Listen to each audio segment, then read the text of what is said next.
in this third part of the topic referring to Gog and Magog, we are going to continue deepening in the reading of the Bible commentary. We will see what it says about the chapters 38 and 39 of Ezekiel. And pay attention because it gives a series of explanations that we must take in account. And overall, we must also take in account that whilst we are presenting this in this moment, a few minutes ago, a president has just finished a declaration, and this president is of a country, of a great nation, with great power and great military power as well, which is Russia. And it was expected that in this speech of the 9th of May, the victory day of the Russian troops against the Nazi Germany, he has said something in his speech that is very important. Definitely moments of war. We are not going to talk about what he has said or what he has not said. I'm simply commenting this because Gog and Magog is being talked about a lot as in referring to Russia. Today we are going to see something that is about this said in the book that we are going to read. But this is not the only place where it is said. But as I've said, we are going to do this step by step, and there are many steps to take to talk about this topic, because the facts must be proven, but very, very well. Or if not, well, better to shut up. Let's begin.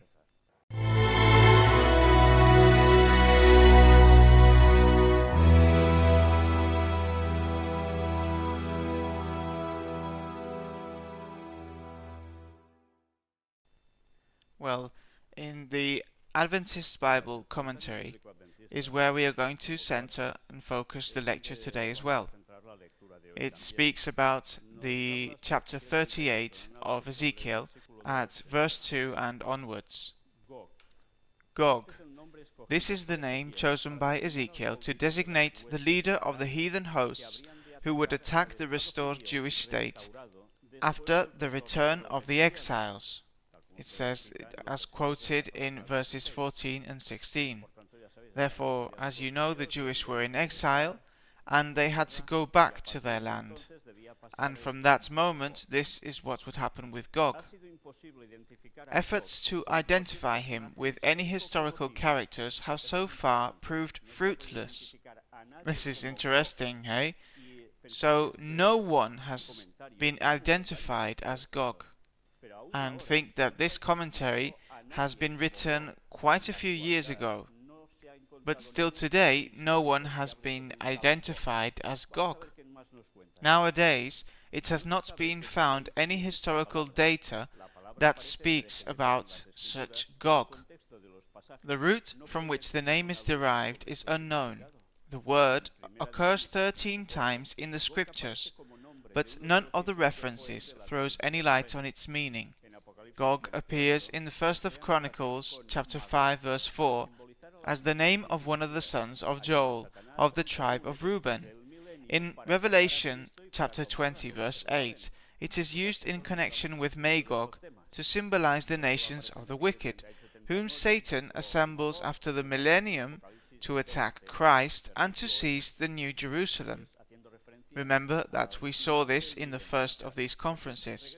Not only does Gog and Magog appear in Ezekiel 38 and 39, but it also appears in Revelation chapter 20 verse 8, and this making a reference to after, at the end of the millennium. So this is, Jesus returns in 2031, and 1,000 years later, in 3031, there is a returning to the earth. And why is this? Because, well, after the second coming of Jesus, there is the resurrection of the dead that are going to be saved, and united to the 144,000 alive, sealed by God, and that have not seen death, will all be translated to heaven, while everyone here on earth is going to be dead. Yes, only Satan and his angels are going to be alive here on earth. During this millennium on the earth, no one else will be left here. Everything will be completely destroyed. Not one human being standing. And during that millennium, the people that have been saved will be in heaven checking or verifying the judgments of God that judged all the other people as not worthy to be saved. After the millennium, the New Jerusalem comes down and rests upon the area which is the actual Jerusalem, but of course opening a much bigger space, and the New Jerusalem will settle down there, and there will be inside the redeemed of all the ages. Also the Lord will be in there with us, and then there is the resurrection of the wicked, those that have not been saved and that are not going to be. That is the moment when Satan says to them, I am the one that has revived you, I have resurrected you, and now we must go against them to finally finish with the reign of God. And then it is the end. And what describes this is precisely this Gog and Magog, which is all the United Nations to go against the reign of God and the New Jerusalem. And when I say United Nations, I mean I'm not talking about nations themselves, but the multitude of people from all around the world and all the ages that have been resurrected and are joining Satan against God. Well, now this is cleared, let's continue. The 11 occurrences in Ezekiel, it says in chapters 38, verses 2, 3, 14, 16 and 18, and chapter 39, verses 1, 11 and 15. They describe the leader of a vast coalition of heathen nations. Gog is also the reading of the Samaritan and the Septuagint for Agag in Numbers 24:7. These are versions of the biblical text. A compound form, Hamon Gog, the multitude of Gog, is used in Ezekiel 39, verses 11-15, which name is applied to the valley in which the multitudes of Gog would be buried. All these Bible references shed no light on the identity of Gog, and the only indication as to his origin is in chapter 38:15, where the statement is made, Thou shalt come from thy place out of the north parts. Evidently, when we talk about the north parts, we must put ourselves in the perspective of the prophet. For the prophet, above Jerusalem is north and below Jerusalem is south. Therefore, there is someone that is going to come from the north, which is above the area which would be today's Israel. In secular sources contemporary with Ezekiel or earlier, no character by the name of Gog is found. Several names resembling it have been found. So there are no historical registers of no Gog. One of them is that of Gyges, king of Lydia. This is around the year 600 before Christ. Because of the slight similarity between Gyges and Gog, some commentators have attempted to equate the two. An examination of the historical evidence shows that Gyges was not a king of outstanding military genius. In the records left by Ashurbanipal, Gyges is called Gugu. The story is told of how Gugu sent ambassadors to Ashurbanipal for aid against the Cimmerians. Ashurbanipal states that with the help of the Assyrian gods Ashur and Ishtar, Gugu was able to overcome his enemies. However, later in a war between Assyria and Egypt, the treacherous Gugu joined with Egypt. Gugu was later rewarded for his perfidy when the Cimmerians overran his country and killed him. Such is the story of Gugu. But there is no evidence whatsoever to prove that Gog is the Hebrew form of Gugu. Similarity of sound seems to form the only connection, and such evidence is largely valueless without further confirmatory proof. Another suggestion connects Gog with the barbarian country of Gagaya, which is mentioned in the Tel El Amarna tablets. However, Gagaya is a country and not a person, as the Gog of Ezekiel is represented to be. Actually, it is not necessary to find a Gog in the historical records. Gog is most probably an ideal name by which Ezekiel describes the leader of the heathen hordes who make a final onslaught upon Israel after the restoration, and at a time when they are enjoying the prosperity promised by God upon condition of their obedience, thing that did not happen. Keep this in mind. The land of Magog, or of the land of Magog. The Magog of Ezekiel was the homeland of Gog, and like Gog, its meaning is obscure. The title was probably formed by Ezekiel himself, by prefixing May to the name Gog. Magog occurs 5 times in the scriptures.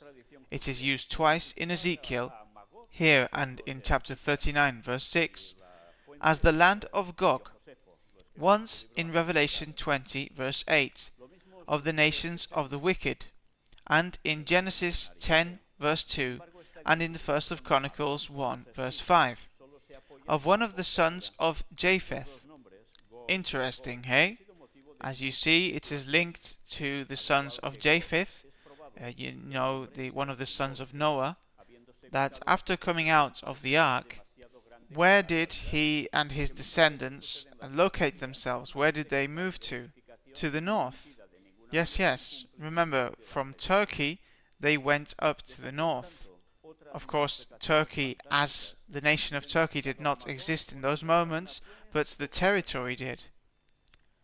Some, having identified Gog as Gyges, king of Lydia, suggest that Magog must necessarily be Lydia. There is no historical proof of this, however. The barbaric tribe called Gagaya, usually understood to refer to Magog, is mentioned in a letter of a Babylonian king. See as in Genesis 10:2. These two names, Gog and Magog, have occasioned much speculation.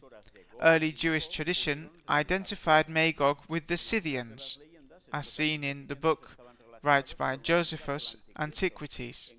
The same is suggested by Gesenius. It says, see his Hebrew lexicon. However, this identification of Magog with the Scythians still rests only on conjecture. Like Gog, the name is probably idealistic, too close identity probably having been purposely avoided, as is often the case in predictive prophecy, lest such identity in prediction defeat its fulfillment. Other fanciful interpretations from time to time have identified Magog with various nations or with individuals. A large library of legends concerning Gog and Magog could be collected. In many of them, the story concerns a wall to keep out Gog and Magog. This wall has been situated in many countries, from Greece to China, depending on the nationality of the legend.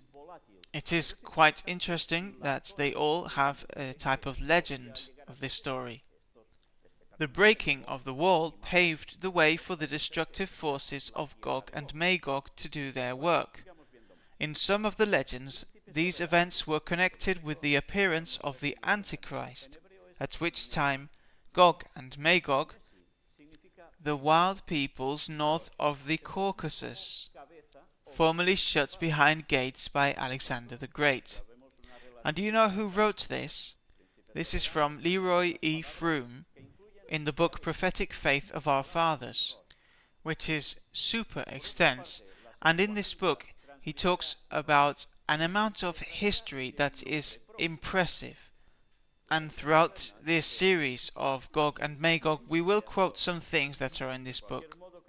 But take a look at something interesting, that in all these legends of these places, in all of them, they mention something similar to that they were wild peoples from the north of the Caucasus, Gog, Magog, and that these were being contained, and at that moment in one of these versions It was said that Alexander the Great managed to stop them, but it all remains very volatile. But what is interesting is the area it says Gog and Magog is, and meaning Magog as the land of Gog. Well, let's continue to see more. The chief prince of, says the biblical text. Let's see what they say here. In Hebrew, Nesi Rosh. Nesi means prince. Rosh may mean chief as here. Therefore, we can see already an interesting relation. The chief prince of is these words that include, as you see, this word Rosh. However, the Septuagint renders it as a proper name Ros, as does also the Revised Version by its translation Rosh. The Revised Standard Version follows the King James Version. Whatever translation is adopted, the general teaching of the prophecy remains the same. If Rosh is taken to represent a nation, we still have the problem of identifying that nation. Well, this is obvious, right? But it is interesting, as in some places they put the name Rosh as a proper name for that chief prince. But in any way, we can see that definitely it is the chief of a nation. However, the propriety of translating the Hebrew Rosh as a proper name, Rosh, is questionable. The word is very common in the Hebrew, occurring more than 600 times in the Old Testament. Its basic meaning is head, and in the King James Version is nowhere translated as a proper name except in Genesis 46:21, where it is the name given a son of Benjamin. Of course, the possibility exists that a word occurring more than 600 times with the basic idea of head could actually in one or two instances become a proper name. Perhaps the strongest evidence claimed in support of the translation Rosh is the testimony of the Septuagint. The Septuagint was translated in the 3rd and 2nd centuries before Christ, and for some reason its translators adopted the reading Ros. Whether in their day they knew of a land called Ros, we cannot tell. Was there a country named Ros in those times? It is not known. Well, let's see. There is a syntactical consideration that tends to favor a proper name here. If the word Rosh is used as an adjective, it would normally be expected to have an article, inasmuch as it would modify Nesi, which in the Hebrew is definite by reason of being in the construct state with a proper noun, in this case Meshech. Examples of such constructions where the adjective modifying the noun in the construct state is definite by the affixing of the article are Jeremiah 13:9, the great pride of Jerusalem, Ezra 7:9, the good hand of his God. The adjective stands in Ezekiel 38:2 without the article, providing a pretext for translating it as a proper name, since proper names do not take the article. But the evidence is by no means conclusive. At times such an adjective is itself placed in the construct state, as is hence without the article in the Hebrew. See, for example, the 2nd book of Samuel, chapter 23, verses 1, and the 2nd book of Chronicles, chapter 36, verse 10.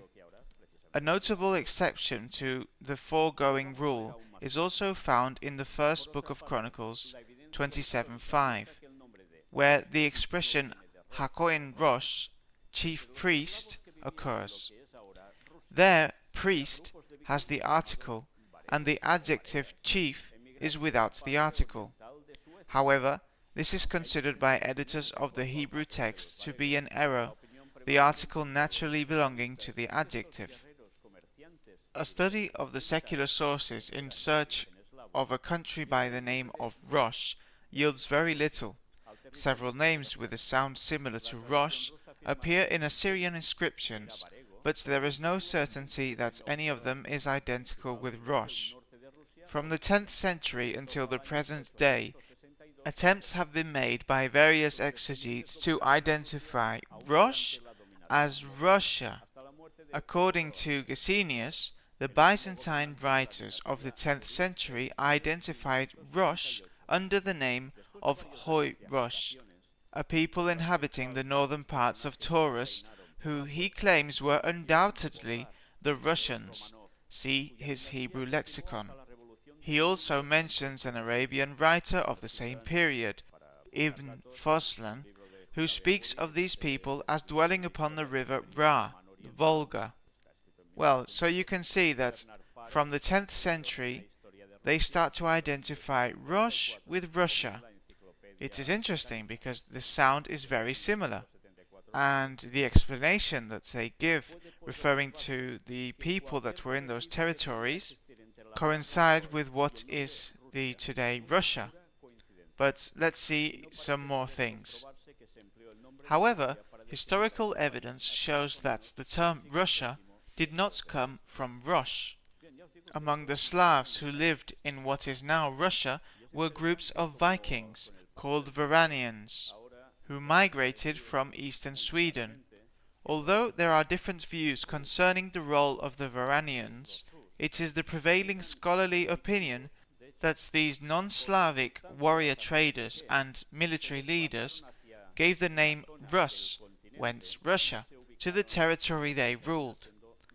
Russian tradition says that Rurik, a Varangian, took the title of Prince of Novgorod, the leading city of northern Russia at that time, about 862 AD. His descendants ruled even through the Mongol domination until the death of Fyodor, that is Theodore, the last ruler of the Rurik dynasty in 1598. After a number of years of turmoil, during which several claimants ruled by force, a new Tsar was elected, Michael Romanov, whose dynasty continued until the revolution of 1917.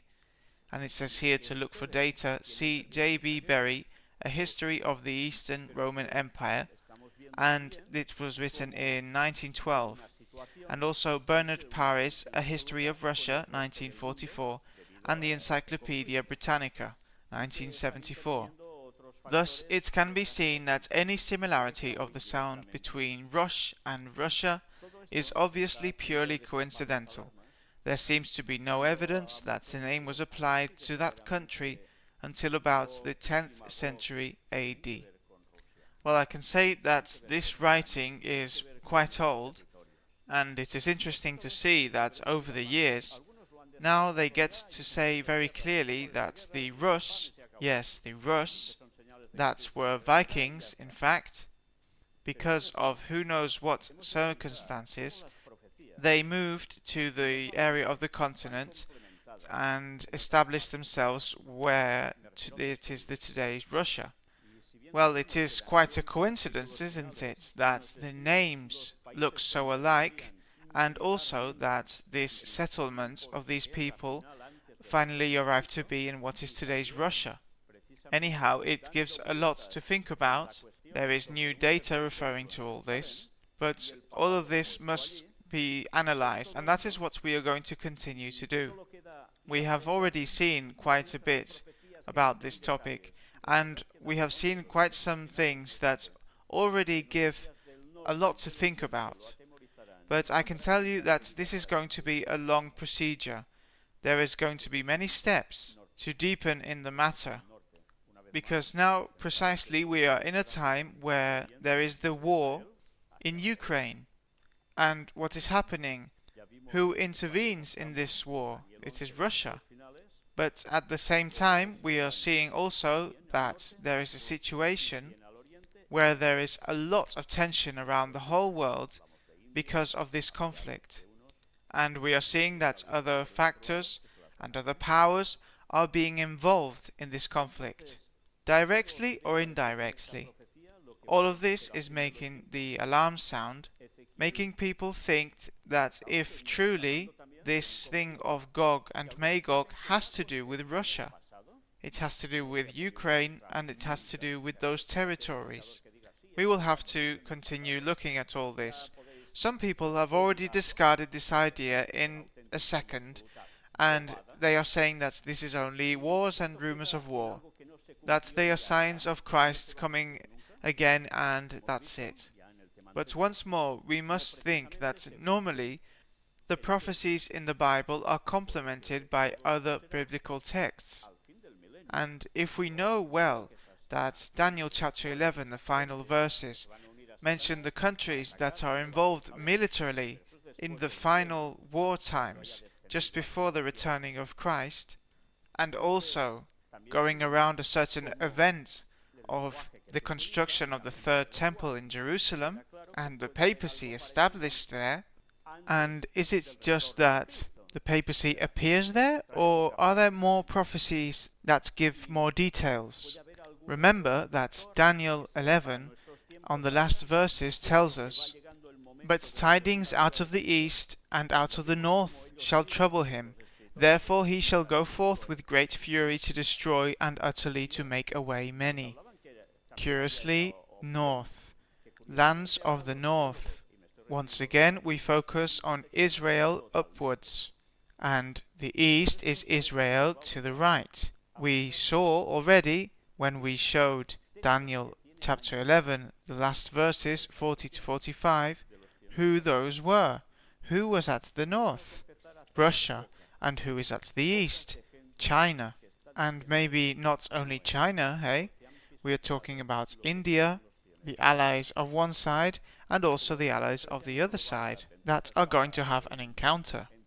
So in that prophecy, the only thing that is going to appear is what is going to happen at the end times. Ezekiel, see that some people say that it is talking about a conflict that has already happened, and this has not been able to be proved ever. So any preacher that you hear saying that this has already occurred, you can forget what he said, because it was absolute and complete nonsense. So, is this prophecy going to stay as something that was going to happen but is not going to occur? Well, precisely, we have seen in the previous part how the fulfillment of all this is at the end of the millennium. Gog and Magog, those peoples, those nations, are those that are going to join with Satan to attack the New Jerusalem. But that is after the millennium, when it has descended to the earth. And also we have seen with the language that is used, and also from Ellen White, that there could be something similar before the return of Christ. That is, in our time. And could there be any other factor that could be for our times right now? Just when the second coming of Christ is approaching, we saw how they themselves, the commenters on this Adventist Bible commentary, were saying that there was this possibility that, curiously now, the theologians, the Adventists, have discarded completely. Well, this is going to force us to something, and that is to show things that have quite some years, texts that have many years. But do you know of whom? Of the Adventist pioneers. And we must start to shut some mouths. Mouths of people that are saying things that are not true, because they have trampled on the beliefs of the Adventist pioneers. But these conferences are not only for Adventists, these are for everyone. So we must clarify as for everyone, analyzing data and data and data, to what Ezekiel 38 and 39 is referring to one thing, to two things, to three things, to four things, or even nothing, because it couldn't be fulfilled, and that's it. And remember also what we saw, that there are prophecies that cannot be completely consummated because they were conditional. If God's people do as they were supposed to, then they will be fulfilled. If not, then they wouldn't.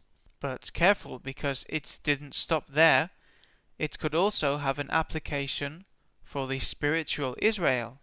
But also they could have a later application on a general level, not only just on a spiritual level, something that could happen to the nations, and that evidently it would happen and will happen but with slightly different connotations, because not all of what was written could be fulfilled, because the people of Israel of that time did not do what they were supposed to do. But things of that prophecy are going to be fulfilled. What option are we going to take? Well, all of this is what we are going to see and talk about from the next conference and then on, because we still have to analyze a lot and very much to come to a conclusion. And meanwhile, as I always say, do not cease to see these topics that we are presenting of Gog and Magog in conjunction with current news regarding the Bible prophecy that we have been presenting for so many years, and that we will continue to show with God's help practically week to week. And then for yourselves you can do your comparisons and reach to your own conclusions. And don't stop ever while you are watching these topics to have in mind what we presented about Daniel chapter 11 verses 40 to 45 and Daniel chapter 12 verse 1. And from there I am sure that God will show the truth, even though so many eminences, or at least they think that of themselves, say other things. Because God's word and the history and the present will continue to show us who is right and who is making God's people sleep. And now is not the time to make people go to sleep. Never has been the time, but now less than ever, because this is over. And the signs of the returning of Christ, yes, they are here, and we will continue to see more. But is this prophecy? Let's see it. Once again, Maranatha 2031. How little is left. God bless you.